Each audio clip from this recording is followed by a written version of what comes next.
हे guys welcome back to my channel.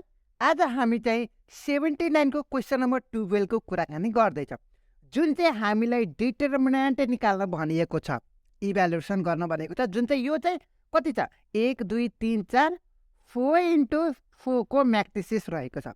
अब simply तपाईँहरूको चाहिँ 2 इन्टु 2 को म्याट्रिसेस भयो भए तपाईँलाई सजिलोसँग गर्न हुन्थ्यो, तपाईँले सजिलोसँग गर्न सक्नुहुन्थ्यो। तर हाम्रो आजको क्वेसनमा चाहिँ 4x4 को म्याट्रिसेसलाई डिटर्मिनेन्टबाट सल्भ गर भनेर सोधिएको छ। अब कसरी सल्भ गर्ने म तपाईँलाई आजको भिडियोमा सबै कुराकानी गर्नेछु, चिन्ता गर्नु पर्दैन। ल अब हामी चाहिँ कुनै पनि ढिला नगरिकन 12 नम्बरको क्वेसन स्टार्ट गर्नुभन्दा पहिला यदि तपाईँहरूसँग क्वेसनहरू छैन भने मेरो वेबसाइटमा पनि छ, साथसाथै मेरो टेलिग्राम च्यानलमा पनि छ। र तपाईँले चाहिँ 79 को क्वेसन सोल्युसनको ह्यान्ड रिटन पिडिएफ चाहिएमा मलाई सम्पर्क गर्न सक्नुहुन्छ। र अहिलेसम्मको पास्ट डेको क्वेसन सोल्युसन है त 74 देखि 79 सम्मको जति पनि रहेको छ नि, तपाईँले चाहिएमा मलाई प्रश्न इनबक्स गर्नु होला, म तपाईँलाई प्रोभाइड गराइदिन्छु। फर्दर तपाईँले चाहिँ सर्ट एन्ड पे गर्नुपर्ने हुन्छ। ल अब कुनै पनि ढिला नगरिकन डाइरेक्ट टु द क्वेसनतर्फ लागिहाल। ल हेर्नु त, डिटर्मिनेन्ट निकाल्न भनेको छ। सो मैले के गर्छु भन्दाखेरि यो क्वेसन छ है, सो मैले गिभन भनेर ए इक्वल्स टु यो म्याट्रिसेस मानिदिन्छु भयो। त्यसपछि म के गर्छु भन्दाखेरि अब हेर्नु त, तपाईँहरूको कुनै पनि कमन लिन मिल्छ कि मिल्दैन पहिला त्यो हेरौँ त। अभियसली मिल्छ। तपाईँको हो योबाट पनि तपाईँको 5 कमन निकाल्न मिल्छ, हो योबाट पनि तपाईँको 2 कमन निकाल्न सक्नुहुन्छ हो। ल मैले के गर्छु भन्दाखेरि यो सुरुको कोलमबाट मैले 5 कमन निकाल्यो भने के हुन्छ, ल लेट्स सी न है। टेकिङ C1 मतलब टेकिङ यो कति छ 5 चाहिँ यहाँ चाहिँ -5 छ। टेकिङ 5 कमन फ्रम C1 भन्नुपर्छ, कोलम 1 त हो नि होइन र। ल अब यो त भयो। अब मैले के गर्छु भन्दाखेरि ल लेट्स सी है त, मैले 5 कमन निकालिसकेपछि यहाँ चाहिँ कति बाँकी रह्यो, 1 बाँकी रह्यो, यो 0, यहाँ चाहिँ -1, त्यसपछि 0 बाँकी रह्यो हो। अरू चाहिँ सेम जस्ताको तस्तै -2 2 3 0 -4, त्यसपछि -8 0 3 5 0 -6। ल कमन त निकालियो हो। ल अब यो कमन निकाल्यो। अब मैले के गर्छु भन्दाखेरि हो यसलाई 0 बनाइसकेपछि अब एक्सपान्डिङ गर्न त सजिलो हुन्छ नि त। मैले हो यो -1 छ कि छैन, ल रोक्नु चाहिँ म तपाईँलाई बुझाइदिन्छु है। ल हेर्नु त, यो -1लाई यो -1लाई मैले 0 बनाएँ भने यो R1 को थ्रु मैले एक्सपान्डिङ त गर्न त सक्छु नि त होइन र। सो अब मैले यो -1लाई 0 बनाउन कोसिस गर्छु। अब यसलाई मैले के गर्छु, यो 0 बनाउनको लागि मैले के गर्छु, सिम्पली R1 यो कति छ, यो R3 छ, 1 2 3 हो के अरे। R3लाई मैले के गर्छु भन्दाखेरि R3 इम्प्लाइज R3 मा यहाँ माइनस छ, सो प्लस यो कति छ R1 छ के अरे, R1 गरिदिन्छु, यो चाहिँ 0 भयो। हेर्नु त R3 को भ्यालु तपाईँको -1 छ, यहाँ चाहिँ तपाईँको +1 गरेपछि 0 भयो हो, यो चाहिँ 0 भयो। अरू चाहिँ क्यालकुलेसन गर्नु होला। ल हेर्नु चाहिँ यो 5 कमन नै भयो हो। ल यो पनि जस्ताको तस्तै छ।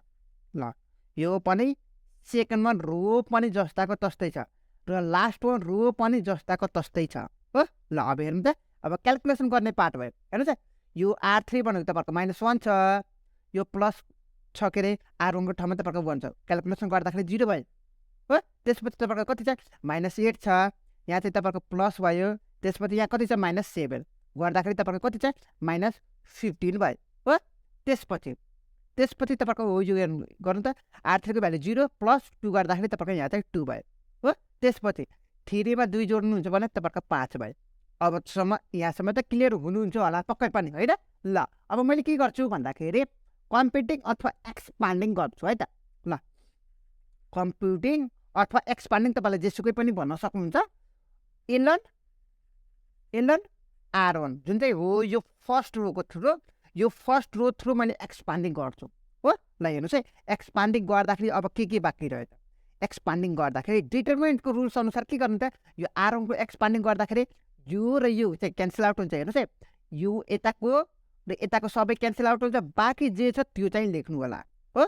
ल अब हेर्नु त, यो 5 छ के अरे, यो 5 जस्ताको तस्तै छ। अब भित्र के हुने भयो भन्दाखेरि 3 हुने भयो, त्यसपछि 0, त्यसपछि -4, त्यसपछि यहाँ चाहिँ कति छ 15 छ, त्यसपछि 2 छ, यहाँ चाहिँ 5 छ, 5 छ 0 छ -6 भयो हो ल यति त भयो होला। अब सिम्पली तपाईँहरूको अरू केही आएन भने हेर्नुहोस् है तपाईँहरूको कमन निकाल्न कुनै उपाय छ त हेर्नुहोस् है यताबाट पनि तपाईँहरूको 3 कमन निकाल्न मिल्दैन हो यसबाट पनि केही पनि गर्न मिल्दैन अरू कुनै पनि अप्सन छैन भनेपछि के गर्ने अब सिम्पली तपाईँहरूको चाहिँ 3/3 3/3 को कसरी डिटरमिनेन्ट निकाल्नुहुन्छ त्यसरी वेमा अब डिटरमिनेन्ट निकालौँ है त ल लेट्स सी अब के गर्ने त अब नेक्स्ट कुराकानी गरिहालौँ न त है ल हेर्नुहोस् है अब यो त भयो अब मैले चाहिँ अब नाउ एक्सपान्डिङ भन्छु है त एक्सपान्डिङ गर्दैछु भनेर मैले भनिदिएँ हो ल भयो हेरौँ त यो 5 चाहिँ मैले कमन नै निकालिदिएँ भयो अब त्यसपछि हामी चाहिँ कति चाहिँ 3 को एलोन गर्नु पर्यो सो यो र यो क्यान्सल आउट भएपछि 2 5 2 5 0 -6 बाँकी रह्यो त्यसपछि डिटरमिनेन्टको रुल्स अनुसार माइनस यो 0 र गर्दाखेरि तपाईँहरूको यो 0 र एक्सपान्डिङ गर्दाखेरि फेरि पनि म तपाईँलाई बुझाइदिन्छु यो र यो क्यान्सल आउट यहाँ चाहिँ कति छ -15 भयो यहाँ चाहिँ तपाईँहरूको 5 भयो यहाँ चाहिँ तपाईँको कति छ 5 र यहाँ चाहिँ 6 भयो हो त्यसपछि यहाँ चाहिँ प्लस यहाँ चाहिँ -4 जस्ताको जस्तै भयो हो ल यो चाहिँ यो क्यान्सल आउट भन्दाखेरि यो चाहिँ तपाईँको -15 2 5 र 0 भयो ल यो भयो अब यो स्टेप बुझ्नु भएन आई थिङ्क तपाईँले चाहिँ धेरै जस्तो विद्यार्थीहरूले बुझ्नु भएन होला चिन्ता नगर्नु म एक्सप्लेनेसन गर्ने काम चाहिँ मेरो है त ल हेर्नुहोस् है ल अब मैले हो यो 3 को एलोन एक्सपान्डिङ गर्दैछु भने यो र यो क्यान्सल आउट हुन्छ बाँकी चाहिँ के त 2 5 0 -6 जस्ताको जस्तो हुन्छ अब हाम्रो डिटरमिनेन्टको रुल्स अनुसार यहाँ पोजिटिभ माइनस पोजिटिभ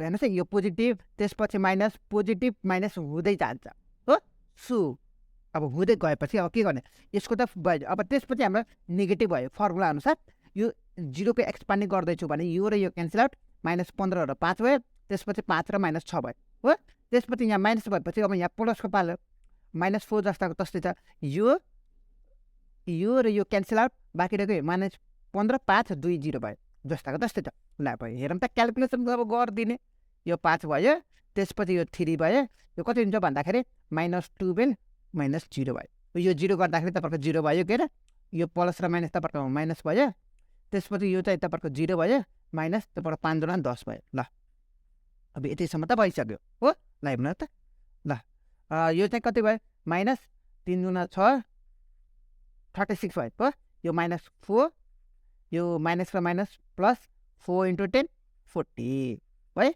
अब हेर्नु त यो गर्दाखेरि तपाईँको यो 5 चाहिँ जस्ताको तस्तै भयो यो गर्दाखेरि तपाईँको कति हुन्छ 4 हुन्छ यो गर्दाखेरि तपाईँको 20 आयो हो यसरी हामीले चाहिँ यो डिटरमिनेन्टको रुल्स अनुसार यो डिटरमिनेन्ट गर्न भनेको चाहिँ यो क्वेसनको लागि हामीले चाहिँ 20 निकालेको छौँ ल अब हामीले चाहिँ थस हामीले चाहिँ डिटरमिनेन्ट अफ ए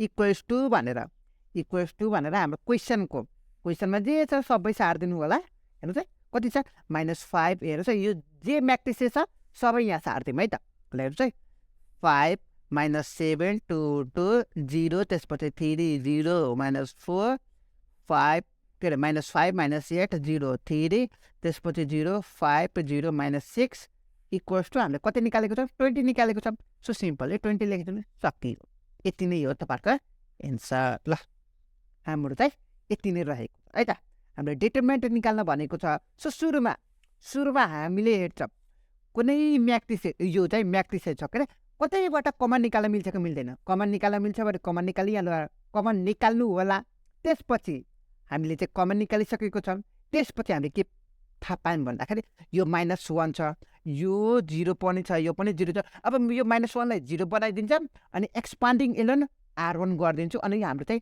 यो र यो म्याट्रिक्स क्यान्सल आउट हुन्छ अनि बाँकी रहन्छ हो यो बिचको 3/3 को म्याट्रिक्स अनि यो बाँकी रह्यो भने फेरि हामीले चाहिँ हो यो बिचको जुन चाहिँ हो यहाँ हेर्न सक्नुहुन्छ हो यो बिचको अब त यो भएको अब यो बिचको म्याट्रिसेसबाट हामीले कुनै पनि कमन निकाल्न मिल्छ कि मिल्दैन हेर्छौँ यदि कमन निकाल्न मिल्छ भने कमन निकाल्छ मिल्दैन भने सिम्पली एक्सपान्डिङ गरिदिन्छ हो ल यसरी नै यसमा चाहिँ मेन चाहिँ तपाईँले प्लस र माइनसलाई ख्याल गर्नु होला ल आजको भिडियो चाहिँ यति नै रहेको छ हाम्रो चाहिँ डिटरमिनेन्टको भयो अब नेक्स्ट भिडियोमा म तपाईँलाई रिङ र तपाईँहरूको चाहिँ के भन्छ रिङ र त्यसपछि ग्रुपको बारेमा नेक्स्ट भिडियोहरूमा क्वेसन 79 को आएको क्वेसनहरू सल्भ गरिदिन्छु फर द्याट च्यानललाई सब्सक्राइब गर्नुभएको छैन भने च्यानललाई सब्सक्राइब गर्न नबिर्सिनुहोला।